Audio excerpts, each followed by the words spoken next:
Hi hello வணக்கம் and welcome to cricket Indians Tamil channel. இந்த வீடியோவில் நம்ம அதை பற்றி பார்க்க போகிறோம் அப்படின்னா ஹைதராபாத் வந்தடைந்த நம்மளுடைய மும்பை இந்தியன்ஸ் வீரர்கள். ஸோ ஹைதராபாத்துக்கு அகென்ஸ்டாக நாளைக்கு நம்மளுடைய எம்ஐ மேட்ச் விளாட போகிறாங்க. ஸோ அதுக்கு இன்றைக்கி வந்து ஹைதராபாத் போய் ரீச் ஆகிட்டாங்க. ரீச் ஆனோடனே நம்மளுடைய ஹிட்மேன் ஒரு மிகப்பெரிய சம்பவம் ஒன்று பண்ணி விட்ருக்காரு. ஸோ ப்ராக்டிஸ் செஷன் அப்படிங்கிறது வந்துட்டு ஹைதராபாத்தில் நடந்திருக்கு. ஸோ அந்த ப்ராக்டிஸ் செஷனில் ஹைதராபாத் பிளேயர்ஸோட இன்ட்ராக்ஷன் பண்ணும்போது ஸோ ஒரு மிகப்பெரிய சம்பவத்தை தான் நம்மளுடைய ரோஹித் சர்மா பண்ணியிருக்காரு. ஸோ ரோஹித் சர்மா இப்போலாம் கேப்டன்சி இல்லாத ஒரு ரோஹித் சர்மா பார்க்கும்போது ரொம்பவே வந்து ஜாலியாக இருக்குது. ஸோ அவர் என்ன பண்ணியிருக்காரு அப்படின்னு பார்த்தீங்கன்னா மயங்க் அகர்வாலை பார்த்து மயங்க் அகர்வாலுக்கு ஃப்ளையிங் கிஸ் கொடுத்துருக்கிறாப்புல. ஏன் ப்ரோ இதில் என்ன இருக்குது அப்படின்னு நீங்கள் கேட்கலாம். ஸோ இதுதான் ஒரு மிகப்பெரிய கான்ட்ரவர்சியாக ஃபஸ்ட்டு மேட்ச் ஹைதராபாத் விளாடும் போது நடந்தது. ஸோ ஹைதராபாத் வர்சஸ் கேகேஆரில் ஸோ ஒரு சம்பவம் நடந்தது. என்ன அப்படின்னா ஹர்ஷித் ராணா மயங்க் அகர்வாலோட விக்கெட் எடுத்துகிட்டு மயங்க் அகர்வாலுக்கு ஹர்ஷித் ராணா வந்து ஒரு ஃப்ளையிங் கிஸ் கொடுத்து அவர் சென்ட் ஆஃப் பண்ணியிருப்பார். ஸோ அதுக்கு வந்து பார்த்தீங்கன்னா Harshit Rana code of the conduct விதிமுறை மீறிட்டாருன்னு சொல்லி 60% அவருடைய மேட்ச் ஃபீல்டு ஃபைன் போட்டிருப்பாங்க.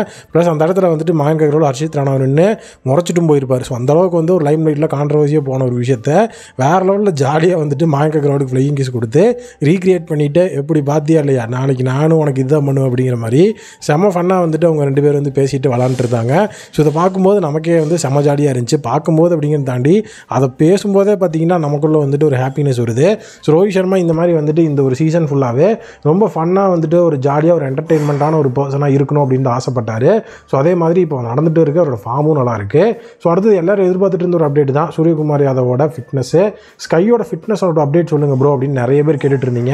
சூரியகுமார் யாதவை பொறுத்த வரைக்கும் ஸோ தலைவனுக்கு இன்றைக்கி மறுபடியும் நேஷனல் கிரிக்கெட் அகாடமியில் ஃபிட்னஸ் டெஸ்ட் அப்படிங்கிறது எடுத்திருக்காங்க. ஆல்ரெடி வந்துட்டு 19th ஒரு ஃபிட்னஸ் டெஸ்ட் எடுத்தாங்க. அதில் அவர் ஃபெயில் ஆகியிருந்தார். ஸோ அன்றைக்கி தான் வந்து சூரியகுமார் யாதவ் அவரோட இன்ஸ்டாகிராமில் ஹார்ட் பிரேக் ஆன மாதிரி அந்த எமோஜியை ஸ்டோரியாக போட்டிருந்தார். அதுக்கப்புறம் November 21 வந்து பார்த்திங்கன்னா ஒரு ஃபிட்னஸ் டெஸ்ட்டை ஷெடியூல் பண்ணியிருந்தாங்க. ஸோ அதுலேயும் வந்துட்டு நம்மளுடைய சூரியகுமார் யாதவ் பாஸ் ஆகலை. அப்புறம் மறுபடியும் இன்றைக்கி அந்த ஃபிட்னஸ் டெஸ்ட் வச்சுருக்காங்க. ஸோ அதுலேயும் சூரியகுமார் யாதவ் ஃபெயில் ஆகிருக்கிறார். சைக்கு என்ன பிரச்சனை அப்படின்னா அந்த ஆங்கிள் இன்ஜுரி வந்ததுலேருந்து அவரால் வந்துட்டு ரன்னிங் பிட்வீன் த விக்கெட்ஸில் வந்துட்டு பெருசாக வந்துட்டு போக முடியல. ஸோ அவர் வந்து ரன் ஓடினார் அப்படின்னா ஸோ டோட்டலாக வந்துட்டு அவருக்கு அந்த ஸ்பீடு கிடைக்க மாட்டேங்குது. இன்னொன்று வந்து பார்த்திங்கன்னா அவரோட ஸ்ட்ரெச் பண்ணார், அதாவது அவருடைய காலை அவர் வந்து ஸ்ட்ரெச் பண்ணுறாரு அப்படின்னா அந்த ஆங்கிள் இன்ஜுரினால் அவருக்கு வந்து டிஸ்டர்பன்ஸ் இருக்குது. ஸோ அதாவது வந்து ஒரு பிளேயருக்கு ரன்னிங் பிட்வீன் த விக்கெட்ஸ் அப்படிங்கிறது வந்து ரொம்ப முக்கியம். அவர் ரன் ஓடுறது அப்படிங்கிறது ரொம்ப ரொம்ப ரொம்ப இம்பார்ட்டண்ட்டான ஒரு விஷயம்.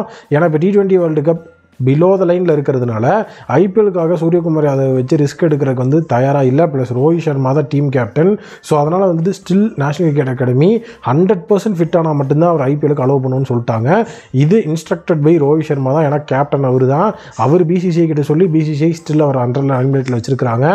இல்லைனா வந்து 90% சொல்லி கிளியரன்ஸ் கொடுத்து ஒரு சில மேட்சஸ் ஆட வச்சிருக்கலாம். பட் அந்த ஒரு சில மேட்சஸ் ஆடும்போது ஸ்கைக்கு மறுபடியும் ஏதாவது ஆச்சுன்னா T20 வேர்ல்டு கப் ரொம்பவே வந்துட்டு ஆபத்தில் போயிடும். அதனால் ஸ்கை ஆல்மோஸ்ட் வந்து ரூல் அவுட் ஆகிறதுக்கு வாய்ப்புகள் அதிகமாகவே இருக்குது. ஏன்னா இவ்வளோ பெரிய ப்ராப்ளம் வச்சுட்டு அவர் வந்து ஐபிஎல்ல விளாடணும் அப்படிங்கிறது கிடையாது. நமக்கு T20 வேர்ல்டு கப் தான் முக்கியம். இதை பற்றி நீங்கள் என்ன நினைக்கிறீங்க அப்படிங்கிறத கமெண்ட் செக்ஷனில் மறக்காமல் கமெண்ட் பண்ணுங்கள்.